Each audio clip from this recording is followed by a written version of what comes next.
Welcome to Superintendent Radio Network. I'm Golf Course Industry Magazine Publisher plus Editor-in-Chief Guy Cipriano.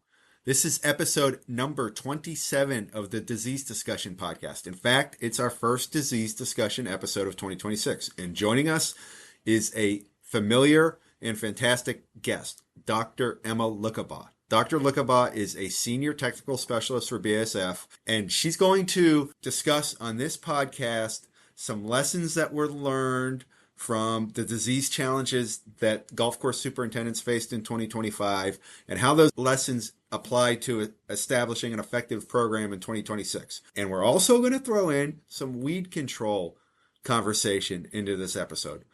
Before we get going with Dr. Lookabaugh, a word from the disease discussion partner. Build a strong foundation of disease control and plant health with the BASF Intrinsic Holiday Spray Program, an easy-to-follow agronomic program for both warm and cool season turfgrass.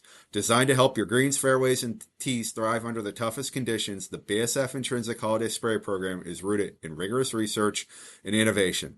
It uses seasonal holidays to guide your applications of intrinsic brand fungicides. Forget the guesswork and follow the program to help protect against heavy disease pressure and reduce turf stress during key times of the year.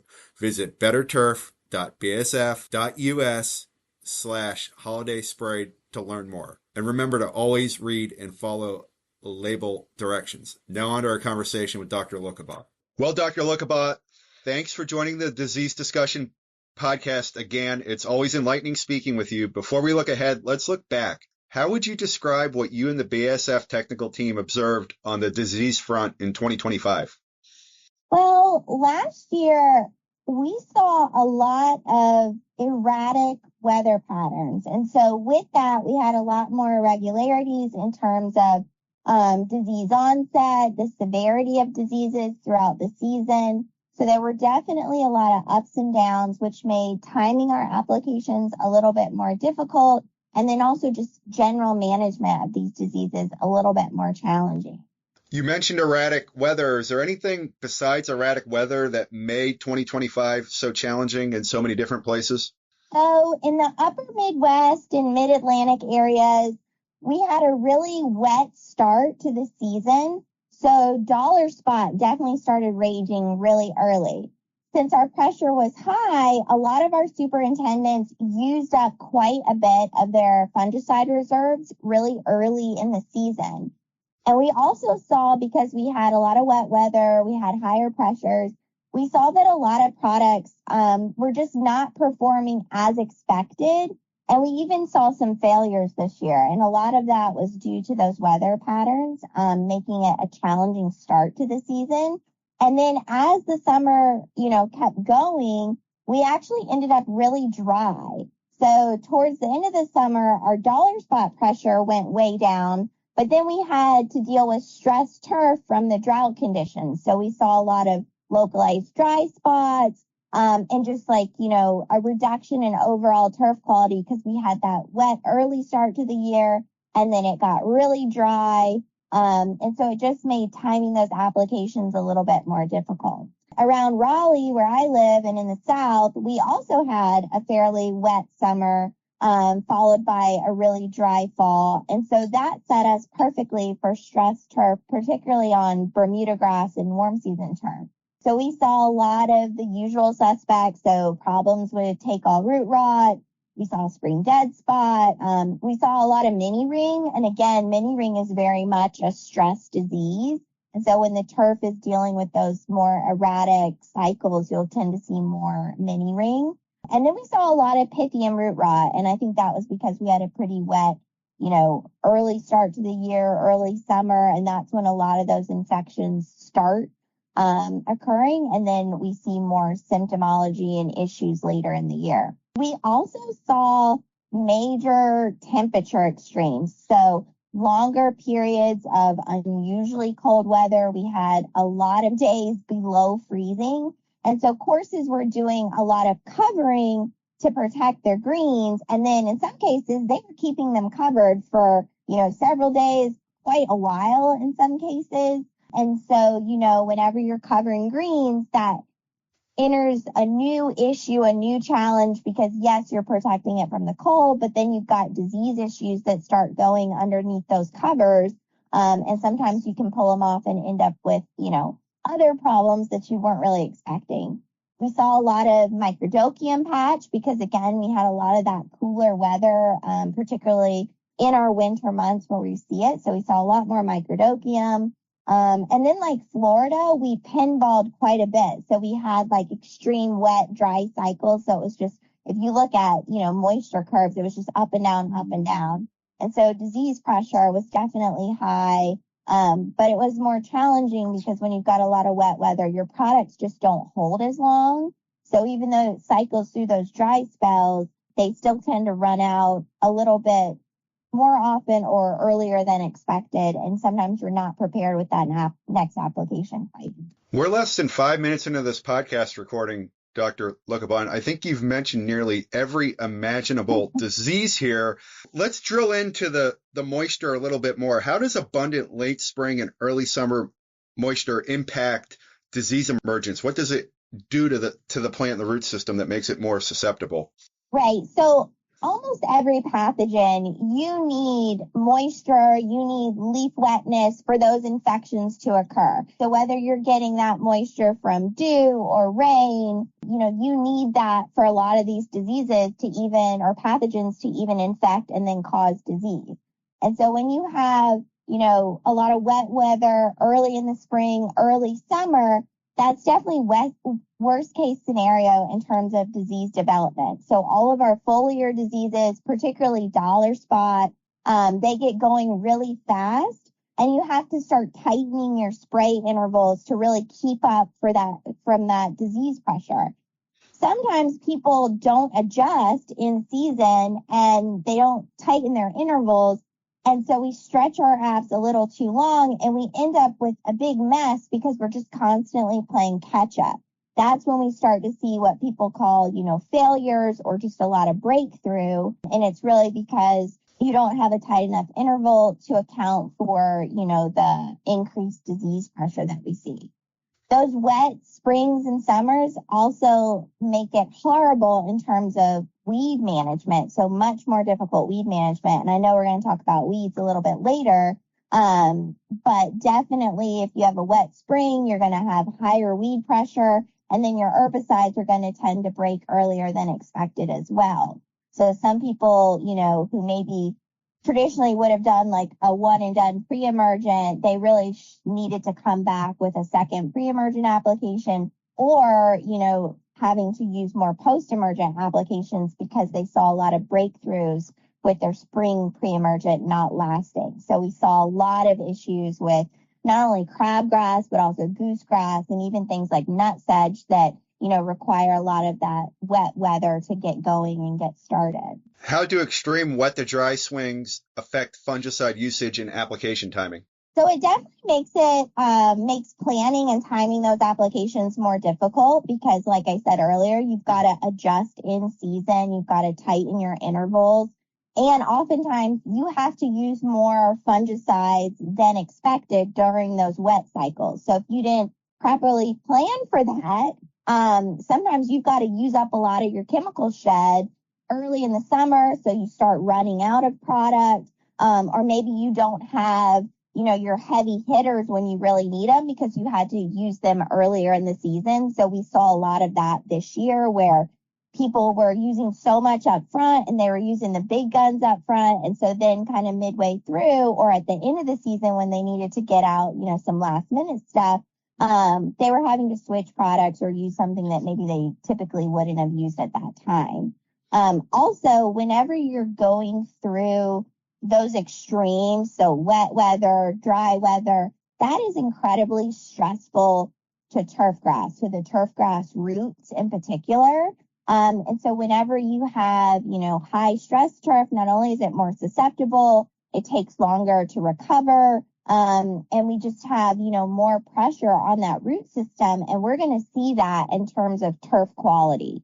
So, turf doesn't like overly wet feet, wet roots, and it doesn't like it when it's really dry. And so that's when you have to start bringing in some of those utility tools, accessory tools into the program so that you stay more consistent in your turf quality when you're dealing with those extreme switches that really aren't easy to predict, because sometimes we don't really know, are we going to have this cold spell, or are we going to have a dry spell? And lately, the last few years, every year is so different from the previous year. And so it's harder to predict what's going to happen. Let's drill into plans and calendars a little bit more, Dr. Lookabaugh. Is it best to stick to your calendar and plan during a wild weather year, or is there value in making in-season adjustments? So there's definitely value in making in-season adjustments because, like I just said, every year is a little bit different.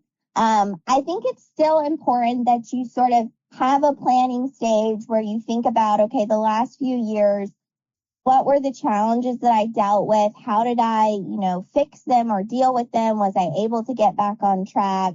Looking at those records, looking at your notes, realizing if I was a little late last year, I need to maybe think about planning that application a little bit earlier, but definitely allowing yourself those in-season adjustments.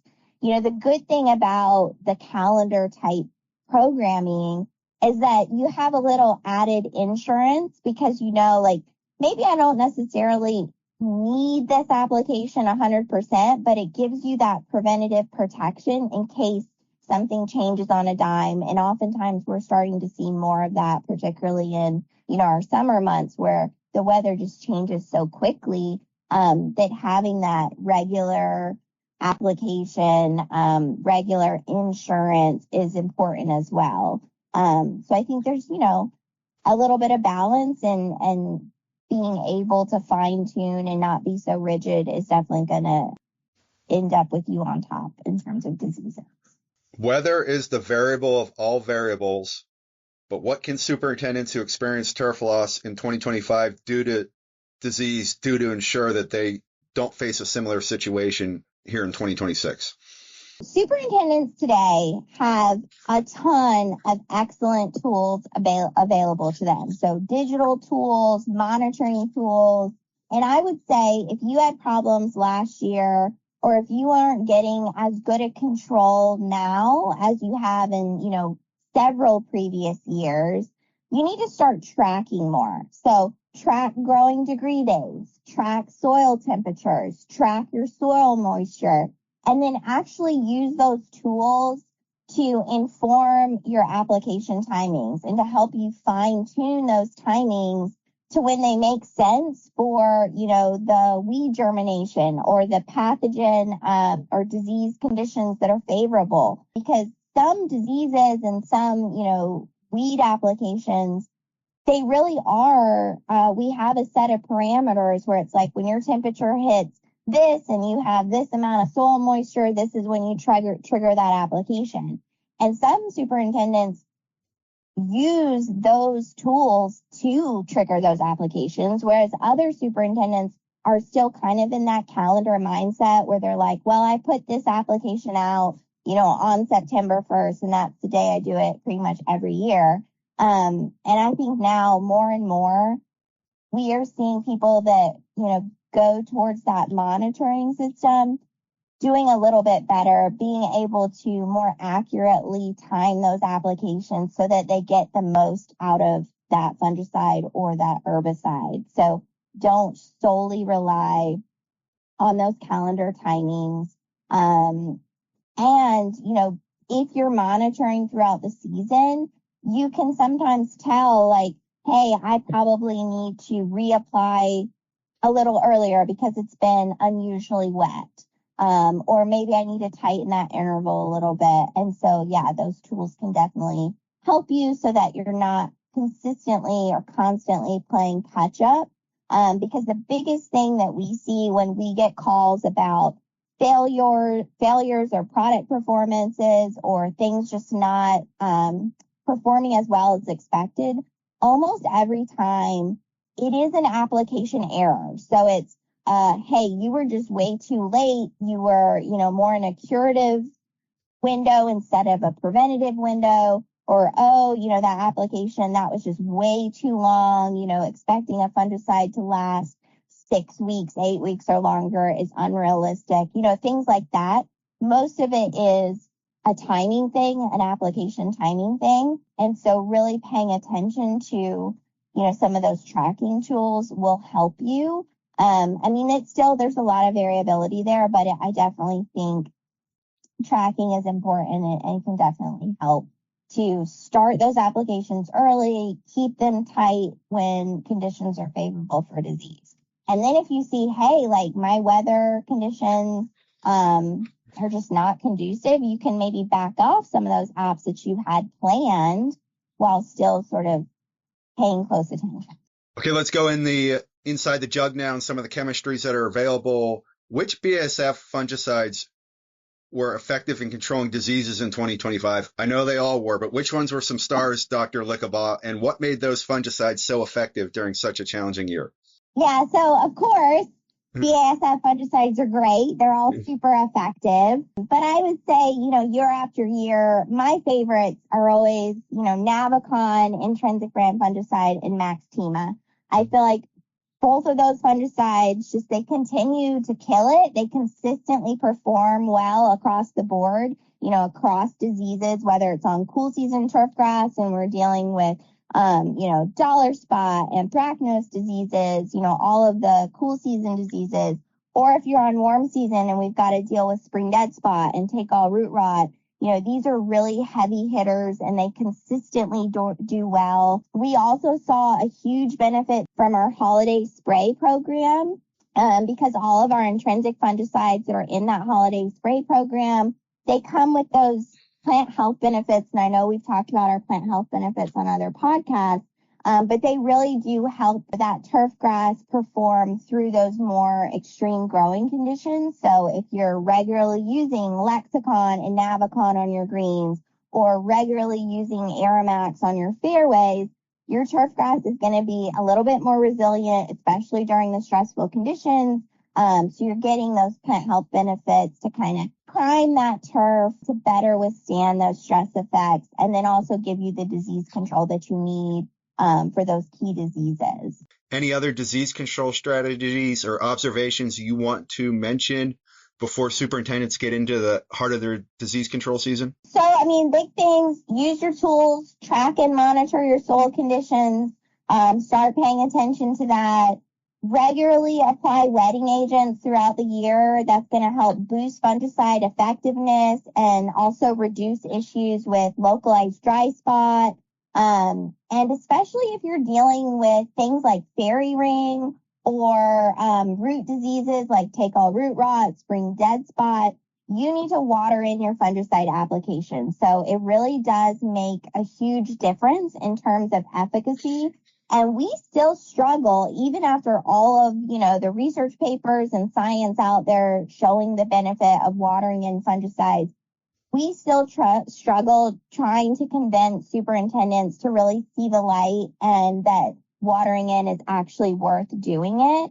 And so that continues to be our biggest struggle, is just convincing people water in these products, especially if you're dealing with, root or soil-borne diseases, because it will make a difference. And the other thing about watering in, there's even more recent research where they're watering in, Navicon and some of your dollar spot type applications. And even though you're watering it in, we're still getting that foliar disease control. In the past, people were like, well, if I want to get dollar spot control, I better not water it in. Well, if you use good products, you are going to still get control. So I think that's one of the biggest messages, especially with, the holiday spray and especially on warm season turfgrass where we primarily deal with root diseases. Watering in makes a huge difference. You alluded to it. We're going to slip in some weed control talk into this disease discussion podcast. First time in 27 episodes where we really given some attention to weed control and emergence.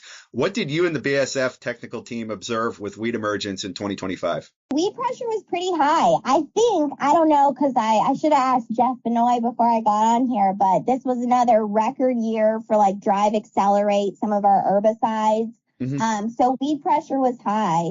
And I think a lot of that was due to the same reasons we had, a wet spring where we saw a lot more dollar spot and disease pressure early. We saw a lot more weed pressure early on as well. Plus, when you have a lot of soil moisture, wet soils, your pre-emergent applications just don't last as long. They break down faster. And so you'll see a lot more breakthrough in your pre-emergence. And again, that's why I think this year we saw a lot more, post-emergent apps going out and post-emergent sales like Drive Accelerate and Pilex and stuff like that. And it's because a lot of our pre's broke because we had heavy weed pressure and a wet spring. How has oxidizon becoming a restricted use product in many regions affected the goosegrass tussle superintendents face? Goosegrass is really becoming like the Poa annua in terms of challenging weed to control. It's got resistance to a lot of different herbicides. We just have more and more issues controlling it. And it's, not only on fairways and other turf areas, we're seeing a lot more pressure even on greens with goosegrass. And we don't have a ton of options that are really effective to control goosegrass, not only because of the, resistance issue, but just spectrum in terms of herbicide activity. So Ronstar has definitely long been the foundation for goosegrass programs. And the recent regulatory changes have no doubt prompted a lot of researchers, superintendents, and even chemical manufacturers like us to look towards alternative or even complementary herbicide options. So not necessarily a direct one-for-one replacement, but new tools that we maybe haven't prioritized in the past. We're seeing a lot more resistance issues. So in some ways, the regulatory changes that are forcing people to these alternatives does give us a good opportunity to really evaluate our management strategies, actually try something new for once, and then maybe consider some of those tools that we've sort of discounted for a variety of reasons in the past, because we are going to have to make changes. I know it's a slow process whenever these regulatory conditions come down. It is a slow process to overhaul your entire program, but now is a great time because we're seeing more and more challenges, with controlling goosegrass, and we need to look at just a completely different approach than just your typical Ronstar and be done with it. So I think it's a good opportunity, but also very challenging for superintendents. Well, that plays in perfectly to one of those tools that superintendents are considering now. What role can tower herbicide play in controlling goosegrass and other weeds? So tower is an amazing herbicide, and for many years, it has definitely been vastly underutilized. So it's not a new product, but tower is definitely having its moment right now. We are super excited all the time to introduce new superintendents, new customers to this product, to tower. Its strength has always been summer weed control. And that's why it enters that conversation when we look at Ronstar alternatives, because the weed spectrum, there's a lot of overlap with Ronstar. So summer weeds, excellent summer weed. And in particular, it's great for goosegrass, crabgrass, dubweed, nutsedge. So some of those weeds that are more challenging in the summer. It's also really cool because it's more than just a pre-emergent herbicide. So it actually offers early post-emergent activity on Poa annua. So we can use tower in the fall to control Poa. And so we've been able to completely flip our approach to Poa control by implementing tower in our fall program. So it's a really cool tool. Some people are afraid of it, but today we're going to talk about why you don't need to be afraid of it and the ways you can use it and be successful with it. For superintendents considering using tower for the first time, what should they know about unlocking all of its benefits? What does it take to be not afraid of it anymore, Dr. Lookabaugh? The first thing to know is there are really two key timings where we would recommend you incorporate tower into a program. So the first and most obvious one is obviously that late spring, early summer application. So think, mid to late April into early May. And that's really your timing to control goosegrass and your summer weeds. The second key timing, like I just mentioned, was to use tower sort of late in the fall for that early post activity to control Poa annua. Things to know about tower. So it does have a shorter residual compared to, DNA type herbicides like Pendulum Aquacap, and even a shorter residual than Ronstar. So in the South, we usually get about 5 to 6 weeks of control. Out West, where it's dry, they can get closer to like 6 to 8 weeks of control. And this is really why we tend to position Tower as that perfect spring to summer extension application, because it controls most of those challenging summer weeds, but it doesn't affect our ability to come back and reseed or overseed in the fall. And so that's why a lot of people like Tower, is because you can use it and then you don't have to worry about having issues with your overseed coming up afterwards. This is also why, because that residual is a little shorter, this is why a lot of times you see Tower tank mix with another herbicide. So we'll tank mix it with Pendulum Aquacap, or, another herbicide with a longer residual, just to give you, a little bit longer length of control. The other way we do it is with sequential application. So a lot of people use Tower sequentially. So on warm season turf grass, we can use 32 fluid ounces of Tower per acre, and then we tend to make 2 applications 5 to 6 weeks apart. In Florida or on Seashore Pass Palum, so places where the turf stays green all year, we have the best success using Tower at the 21 fluid ounce rate, and then making 3 sequential apps every 4 weeks. If you're on cool season turf grass, historically, Tower hasn't gotten a lot of play on cool season. It was never super marketed, super promoted on cool season, but it actually has a great utility on cool season turf grass. The only thing to remember is we need to use the lower rate. So we need to use the 21 ounce rate on cool season turf.